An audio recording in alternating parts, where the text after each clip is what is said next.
Sort of coming का इस वाले एपिसोड की शुरुआत होते हैं। हम देखते हैं नॉर्मल स्मॉल टाउन को, जहाँ पर कुछ खतरनाक बीस्ट आ रहा था, लेकिन तभी मास्टर वन हैमर से तलवार में हिट करता है और इसकी वजह से एक खतरनाक वेब बाहर निकलता है और हम देखते हैं वो वेब आने वाले सारे खतरनाक बीस्ट को मार डालता है और बचे कुछ बीस्ट से मास्टर वन कहने लगता है, आज से इस टाउन का नया सेंट मैं हूँ। अगर कोई भी मेरा परमिशन के बिना इस टाउन के बॉर्डर में पैर रखा तो वो बेमौत मारे जाएगी। उसके बाद हम देखते हैं चैंपिंगन बाहर निकल आता है और उसका नजर इस पत्थर में पड़ता है और चैंपिंगन इस पत्थर को देखते हुए कहता है, एक बार निंगाव का शॉट तैयार हो जाए, मैं इसी ड्रैगन स्लेइंग प्लेटफॉर्म का मदद से उसका तलवार को धार करूंगा। फिर वो चीज बास्केट में उठाते हुए वो बाहर निकल आता है और बाजार से गुजरते समय वो देखता है कि वो एंसेस्टर वाला ट्री को सब लोग काट के ले जा रहा है और वहाँ पर ये छोटी बच्ची यानी इस बंदी का नाम है ली बाओपिंग। इस बंदी से चैंपिंगन कहने लगता है, तुम इन पेड़ का वुड को क्यों कलेक्ट कर रहे हो? इसके जवाब में ये बच्ची कहने लगता है, यहाँ पर सारे लोग यही कर रहा है तो मैं भी ये कर रहा हूँ और वैसे भी मुझे जल्दी जाना है और भी बहुत सारे ऊँट कलेक्ट करना है। अब चैंपिंगन कहने लगता है, अगर तुम मुझे जरा सा भी विश्वास करते हो तो तुम इन ऊँट को मेरे घर पे रख सकते हो, मेरा घर यहाँ से पास ही है तो तुम ज्यादा ऊँट कलेक्ट कर पाओगे। ये बात सुन के यह बंदी खुश हो गई थी, लेकिन बाद में चैंपिंगन से कहने लगता है, इसके बदले में तुम मुझसे क्या चाहते हो? अब चैंपिंगन समझ गया था ये कोई मामूली बंदी तो नहीं है। अब चैंपिंगन कहने लगता है, ठीक है, अगर तुम्हें यहाँ का कोई हरा पत्ता नजर आया तो उसे कलेक्ट कर लेना, मैं बाद में तुमसे ले लूंगा। हम देखते हैं ये बंदी भी राजी हो गई थी। अगले सीन में हम मास्टर यान को देखते हैं जो कि बोल रहा था, आज मैं बाजार में जो सीन देखा उसमें मैं काफी डिसअपॉइंटेड हो गया। पहले उस ट्री को सब लोग इज्जत करते थे, लेकिन मास्टर जी तुम जाने के बाद अब उस पेड़ को काट के चूल्हा जलेगी। फिर ये बंदा उसी बुढ़िया को समन कर लेता है और उसी बुढ़िया से कहने लगता है, ब्रिज के उस पर तुम्हारे लिए एक अपॉर्चुनिटी है, अगर तुम उस जगह को क्रॉस कर पाए तो तुम एक रिवर गॉड में ट्रांसफर हो जाओगे। अब ये बंदी कहने लगता है, मैं वहाँ पर जाने की कोशिश की लेकिन वो चीज मुझे काफी बुरी तरीके से इंजर्ड कर दिया था। अब ये बंदा कहने लगता है, फैसला तुम्हारे हाथ में, तुम्हें थोड़ा सा दिक्कत होगी लेकिन उसके बाद तुम एक रिवर गॉड में ट्रांसफर हो जाओगे। ये बात सुन के वो बंदी वहाँ से चला जाता है, लेकिन मास्टर यान का पीछे से सेंट जीशन का डायरेक्ट डिसेबल उन्हें ग्रीट करते हुए कहता है, इस टाउन का पावरफुल लोग अब रिवर गॉड को बना रहा है, अगर आप लोग ऐसे ही करते रहे तो डाव ऑफ हेवन आप पे गुस्सा हो जाएगी। अब मास्टर यान कहने लगता है, मैं इसको रिवर गॉड बनाना चाहती हूँ, इसके पीछे जरूर एक वजह होगी। फिर हम देखते हैं ये बंदा मास्टर यान के पास बैठ जाता है और बोलने लगता है, मैं सेंट जीशन का डायरेक्ट डिसेबल हूँ और उनके पास काफी खतरनाक पावर था, लेकिन सिर्फ कल्टीवेशन के दम पे वो हेवन के खिलाफ नहीं जा सकते। आपको क्या लगता है मास्टर जीसन कैसा इंसान था? मुझे तो लगता है वो बहुत ज्यादा टैलेंटेड था, उन्होंने अपने जान पे खेल के इस टाउन का रक्षा किया है, लेकिन सच बता तो मैं उनके जगह होता तो मैं ये चीज कभी नहीं करता। उसके बातें सुन के मास्टर यान कहने लगता है, बच्चे तुमने तो मुझे काफी इम्प्रेस कर दिया है, इसलिए मैं तुम्हें अपना थॉट प्रोसेस बताना चाहती हूँ। असल में मैं कुछ दिन से स्मॉल टाउन को अच्छे से ऑब्जर्व कर रहा था और मुझे पता चला है कि सेंट जीशन को कुछ लोग मारना चाहते थे और वो लोग स्टेप बाय स्टेप सेंट जीशन को ऐसे सिचुएशन में डाला है कि बाद में उसे मौत ही मिलेगी और कहीं ना कहीं इस प्लान में तुम भी शामिल हो। ये बात सुन के ये बंदा कहने लगता है, सेंट जीशन को मारने का प्लान 80 साल पहले ही हो चुका है और मैं 30 साल का हूँ तो मैं ये कैसे कर सकता हूँ? अब मास्टर यान कहने लगता है, मैंने बोला है कि तुम इस पे शामिल हो, मैंने ये नहीं बोला है कि पूरा प्लान तुम्हारा ही है। अब ये बंदा उठ के कहता है, सेंट जीशन का मरने के बाद डाली डायनेस्टी का राज होगा यहाँ पर और डाली डायनेस्टी यहाँ का पियोन माउंटेन में एक सेक्ट बनाना चाहते हैं, तो मैं बस उसे देखने के लिए आया था और यहाँ से गुजरते टाइम पे आपको, इसीलिए मैं आपके साथ हाई हेलो करने आया था। ये बोल के ग्रीट करके यहाँ से चला जाता है। मैं तुम्हें यहाँ पर स्पॉइलर दे दूं, आगे जाके तुम्हें पता चलेगा कि ये बंदा कितने बड़ा मदर सन है। अब मास्टर यान जीशन से कहने लगता है, तुमने उस दिन 1 घंटा इस ब्रिज के ऊपर बिताया है और जरूर तुम यहाँ पर कुछ किए थे और मैं बहुत जल्दी ही तुम्हारा ये राज जान लूंगा। अगले सीन में हम देखते हैं मास्टर रॉन के पास डाली डायनेस्टी का एक सुपरवाइजर शांग आ गया था और उससे मास्टर रॉन कहने लगता है, अगले 60 साल तक यहाँ का सेंट मैं हूँ, अगर तुम्हारा डाली डायनेस्टी मेरे हिसाब से चलता रहा तो 60 साल बाद यहाँ का पियोन माउंटेन में तुम्हारा एक सेक्ट होगा। यह बात सुन के वो बंदा बहुत खुश हो गया था और बोलने लगता है, डाली डायनेस्टी आपका हर एक शर्त के लिए राजी है। फिलहाल यहाँ पर 62 माउंटेन है और यहाँ पर किसी भी माउंटेन में आप आपका सेक्ट बना सकते हैं। मास्टर रॉन कहने लगता है, पियोन माउंटेन के अलावा यहाँ पर कोई भी सेक्ट नहीं बनेगा, लेकिन तभी चैंपिंगन आ जाता है और ये बंदा चैंपिंगन को अजीब नजरों से घूर रहा था। चैंपिंगन वहाँ निंगाव के लिए आया था, लेकिन मास्टर रॉन का बेटी उसे कहता है कि निंगाव तो यहाँ पर नहीं आया, वो तो कब का चला गया है। ये बात सुन के चैंपिंगन उदास हो जाता है और मनीमान बोलने लगता है, निंगाव मुझे बिना गुड बाय के ही चला गया।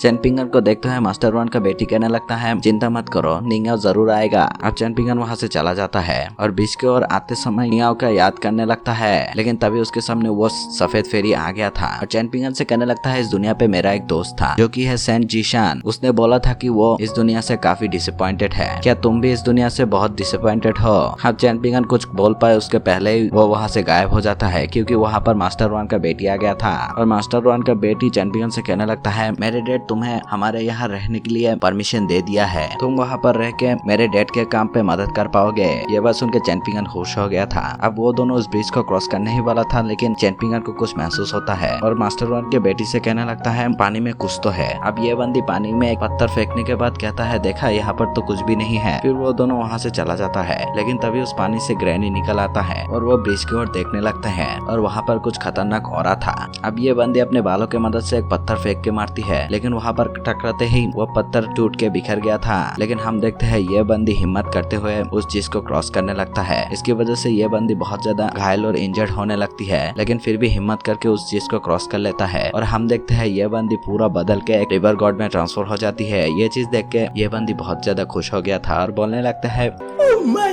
God!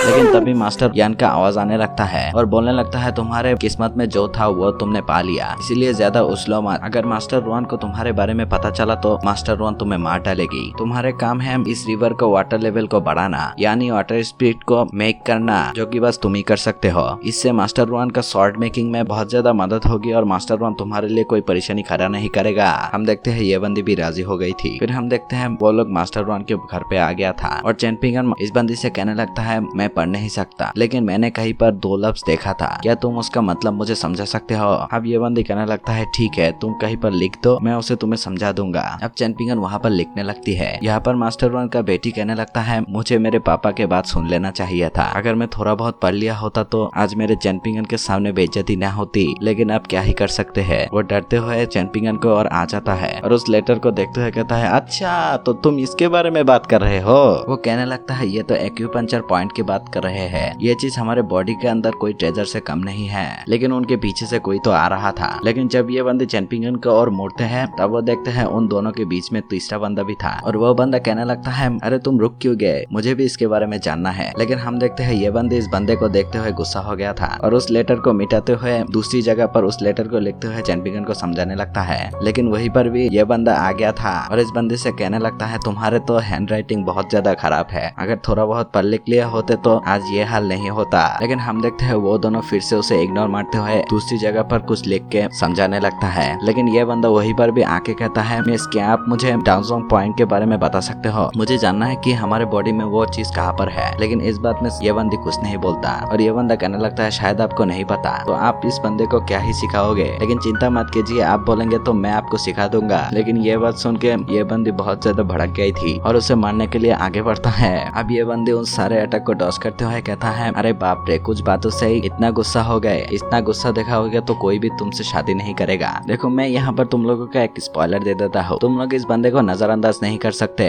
ये बंदा बहुत ज्यादा ताकतवर है और आगे जाके तुम लोगों को पता चलेगा कि ये बंदा असल में किस लेवल का बंदा है। यहाँ पर इस बंदे के साथ मास्टर रुआन बात कर रही थी और मास्टर रुआन कहने लगता है इस सिटी में ओशन टेम्पल और बाइंजिंग पवेलियन बिल्ड करना चाहिए। इस बात से ये बंदे भी राजी हो गया था और बोलने लगता है हम उन दोनों को ही डेडिकेट करेंगे। वो दोनों ही था जो स्मॉल टाउन से पहली बार बाहर निकला था और उसके बाद से लोग यहाँ से बाहर निकलने का हिम्मत करते हैं, इसीलिए तो हमारे डेली डायनेस्टी इन दोनों को काफी ज्यादा रिस्पेक्ट देते हैं, हम जरूर से उनके लिए टेम्पल बनाएंगे। अब मास्टर रुआन कहने लगता है इस टेम्पल का लोकेशन मैं नहीं मास्टर यान डिसाइड करेंगे। अब मास्टर यान का बात सुन के ये बंदा कहने लगता है मुझे किसी मास्टर यान के बारे में नहीं पता। अब मास्टर रुआन कहने लगता है क्या तुम्हें मास्टर यान के बारे में नहीं पता, शायद तुम्हारे डेली डायनेस्टी मास्टर यान के बारे में कुछ भी नहीं बताया, लेकिन वो भी कोई ऑर्डिनरी पर्सन नहीं है। चंद का बात सुन के मास्टर रुआन काफी ज्यादा डिसअपॉइंटेड हो गया, लेकिन तभी उनके कानों में कुछ कल्टीवेटर का आवाज आ रहा था जो कि हवा में फ्लाई करते हुए कह रहा था यहाँ का नया सेन मास्टर रुआन, उन्होंने रूल्स बनाया है कि इस टाउन में अगर कोई भी उनके परमिशन के बिना यहाँ पर एंटर मारा तो उसे मार दिया जाएगा।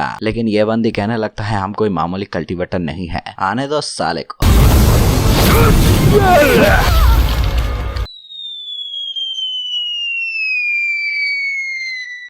अब उनके सामने मास्टर रुआन आते हुए कहता है रूलोस इज रूलोस। ये बंदा मास्टर रुआन को बहुत हल्के में ले रहा था, तो मास्टर रुआन उसे उसका औकात समझा दिया। ये चीज देख के वो बाकी लोग भाग जाता है। अब मास्टर रुआन नीचे आ जाता है। मास्टर रुआन के ये खतरनाक रूप देखते हुए शैन का हालत खराब हो गया था। अब मास्टर रुआन अपने हाथ धोते हुए कहता है सैन जीशान, मेरा गुस्से का अगर आधा गुस्सा भी आप दिखाते ना तो आज आपका ये हाल नहीं होता। यहाँ पर ये बंदा ये चीज देखते हुए कहता है इसलिए तो कहता हूँ वो लड़की इतना गुस्से वाला क्यों है, बिल्कुल अपने बाप पे गया है। अगले सीन में हम देखते हैं बापिंग बहुत सारे और चैनपिंगन के घर में इकट्ठा कर लिया था। वहाँ पर चैनपिंगन भी आ जाता है। अब चैनपिंगन को ये बंदी कुछ लीव दे देता है, लेकिन चैनपिंगन देखता है कि बापिंग उससे नजरें नहीं मिला पा रहा, इसीलिए चैनपिंगन को समझ में आ गया था और बापिंग से बाकी लीव भी मांग लेता है। अब ना चाहते हुए भी इस बंदी को लीव देना पड़ता है, लेकिन ये बंदी काफी ज्यादा गुस्से में था। अब चैनपिंगन उस सारे लीव को वापस दे देता है और बोलने लगता है अगर तुम किसी को प्रॉमिस किए तो तुम्हें उसे जरूर पूरा करना चाहिए। अब ये बंदी चैनपिंगन से कहने लगता है तुम बिल्कुल सैन जीशान की तरह बात कर रहे हो, इसलिए मैं तुम्हें बिल्कुल पसंद नहीं करता।